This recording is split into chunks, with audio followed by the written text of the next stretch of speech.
आज आपण या ठिकाणी मोठ्या उत्साहामध्ये आपल्या महाराष्ट्र राज्याचे माजी मुख्यमंत्री आणि विद्यमान उपमुख्यमंत्री माननीय एकनाथ शिंदे साहेब या ठिकाणी त्यांच्या उपस्थितीमध्ये आणि इतर सर्व कार्यकर्त्यांच्या प्रमुख नेत्यांच्या समोर आपण शिवसेनेमध्ये या ठिकाणी प्रवेश केलेला आहे।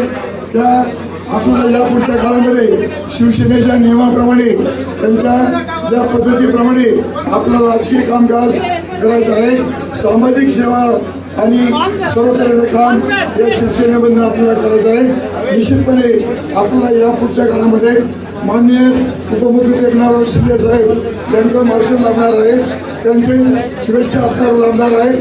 आपल्या जिल्ह्यामध्ये आपण चांगल्या तऱ्हेने काम करू, हे सर्वांना बरोबर घेऊ, सर्व समाजाच्या लोकांना, सर्व धर्माच्या लोकांना आपण बरोबर घेऊ आणि हिंदू म्हणून आपण चांगल्या तऱ्हेने आपल्या जिल्ह्यामध्ये आपण काम करू, एवढं त्या ठिकाणी मी आश्वासित करतो आणि माझे 2 शब्द संबोधतो।